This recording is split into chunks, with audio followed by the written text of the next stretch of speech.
that earlier in the day, just like Bobby, it's like, I don't know what the triumvirate is, but we celebrated Miss Marjorie, her memorial service earlier today, Marjorie Britton Hammock.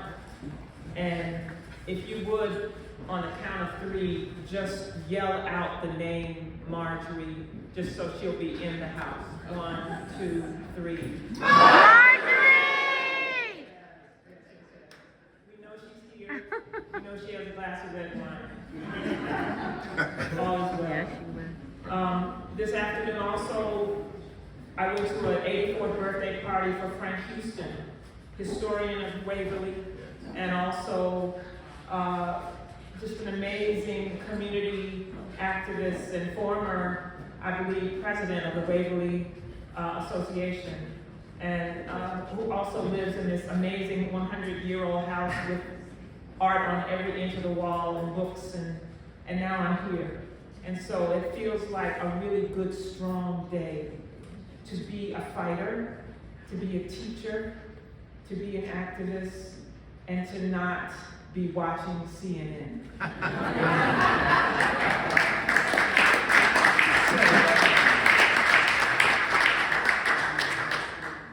want you to know that I attended Talladega College as an undergraduate, but before I got to Talladega College, my father gave me 5 choices to go to school. He said, okay, we're gonna go to 5 places. We went to Fisk, we went to Claflin, we went to Howard, we went to Spelman, and we went to Talladega. And when I arrived at Talladega, we went into the library where the Amistad murals were on the wall. And if you don't know the Amistad murals, you should Google them. They were around a room like this, and they were around the top of the ceiling, 40 feet high, murals painted in the 1920s. And the man who walked across the library floor that day to welcome me and to tell me about the history of Talladega College was none other than John McCrae. I don't think you knew that. And John McCrae, who was a black newspaper man from South Carolina, worked at Talladega College. And it was because of John McCrae that I attended Talladega College, and because of those murals above me. And he, over my freshman year, gave me materials from Ella Baker, Modjeska Simkins, Septima Clark, and on and on and on. I was from South Carolina. I was 17 years old, and though I may have heard those names in the periphery and at the dinner table, Mr. McCrae gave me the written material, their words. And it was then that I began to incorporate living history with the poetics that I was drawn to. So tonight, in the spirit of Modjeska Simkins, who I just read, I've been reading a lot this week, going over a lot of the old things. I would like to read a poem written for Rosa Parks called Red Velvet, in the spirit of Modjeska Simkins and the Modjeska Simkins School.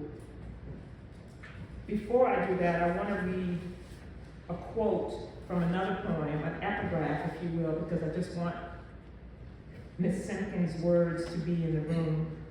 And it's a poem called Dancing with Strong. I'm not going to read this poem because it's a poem about Strom Thurmond arriving at my youngest brother's wedding in Edgefield, South Carolina. And I was standing up on the balcony with a wonderful glass of champagne in my hand. And I looked down and said, "Is that Strom Thurmond?" And he got out of the black limousine and danced with everybody below me. And I was frozen on my balcony because I said, I am not going down there to dance with Strom Thurmond. So I wrote a poem instead. But this is the epigraph. These are the epigraphs that begin that poem. I want to tell you, ladies and gentlemen, there's not enough troops in the army to force the Southern people to break down segregation and accept the Negro, pronounced Negro, into our theaters, into our swimming pools, into our homes, into our churches. Strom Thurmond, South Carolina Senator and presidential candidate for the state's Rights Party, 1948. And right underneath that is another epigraph. I said, I'm gonna fight Thurmond from the mountain to the sea. Modjeska Simkins, Civil Rights Matriarch, South Carolina, 1948. People always say that I didn't give up my seat because I was tired, but that isn't true. I was not tired physically, or no more tired than I usually was at the end of a working day. No, the only thing I was tired of giving in. Rosa Parks. Montgomery, Alabama, 1955. The setting, a rolling box with wheels. The players, Mr. Joe Singleton, Reverend Scott, Miss Louise Bennett, Mrs. Rosa Parks, Jacob and Junie, fraternal twins, 14. The game, pay your Indian head to the driver, then get off the bus, then walk to the door at the end of the bus, then reboard the bus through the black back door, then push, repeat for 50 years. Sometimes the driver pulled off before the paid in full customer could get to the one open door. Fed up with buses driving off without them, just as her foot lifted up, grazing the steel step. She was not a child. She was in her 40s, a seamstress, a woman devoted to handmade things.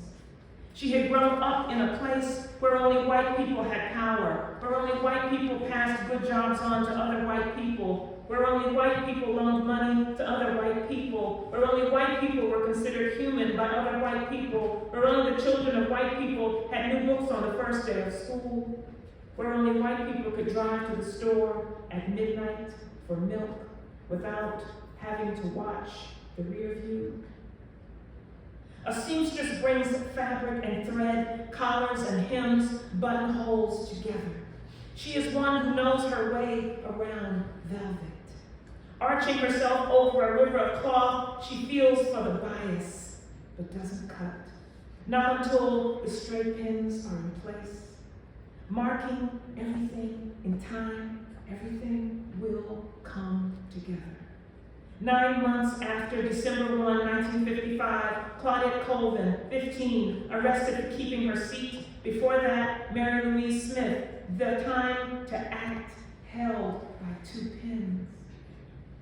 The Montgomery seamstress waits and waits for the Cleveland Avenue bus. She climbs aboard, row 5. The 5th row is the first row of the colored section. The bus driver, who tried to put her off that day, had put her off 12 years before. But 12 years before, she was only 28, still a child to the heavy work of resistance. By 42, you have pieced and sung many things together in segregated Alabama. You have heard nigger gal more times than you can stitch your manners down. You have smelled fear cut through the air like sulfur iron from the paper mills, the pants, shirts, and socks that you have darned perfectly, routinely, walk perfectly, routinely by you. Afternoon, how you do?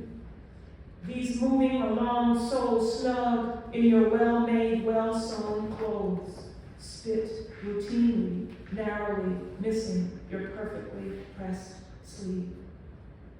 By 42, your biases are flat, your seams are interlocked, your patience with fools razor thin.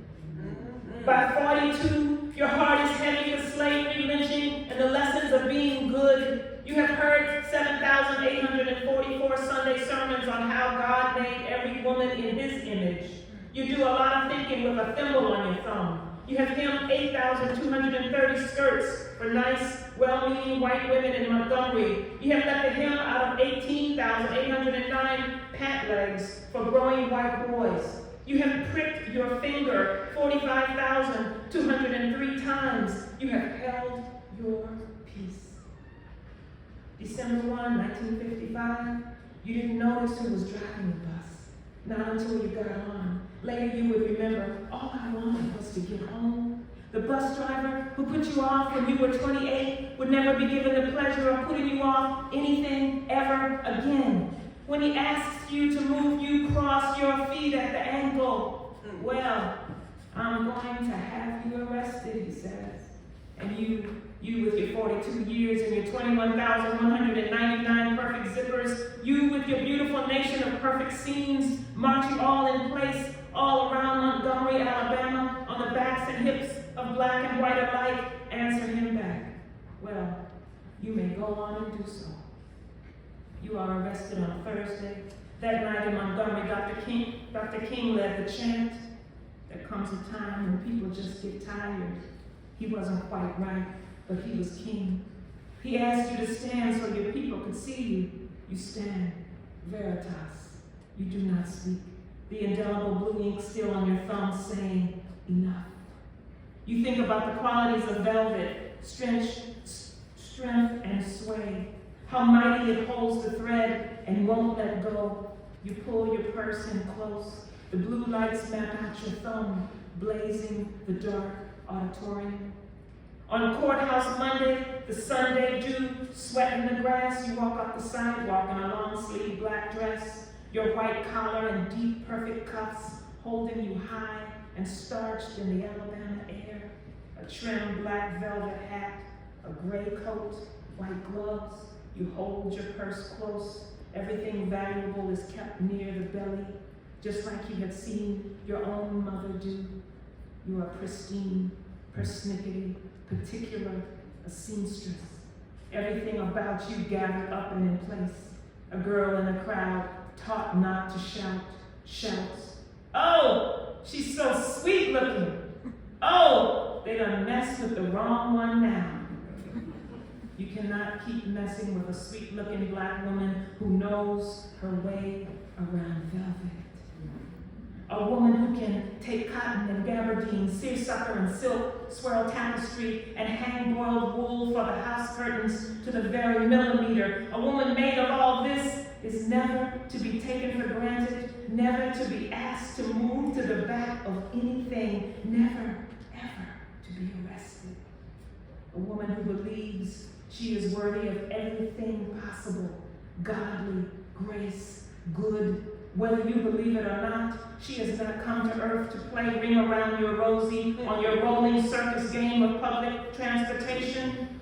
A woman who understands the simplicity pattern, who wears a circle bracelet of straight pins there on the tiny bend of her wrist, a nimble on the dot woman who has the help of all things needle sharp, silver, dedicated, electric, can pull cloth and others her way through the tiny openings she and others before her have made.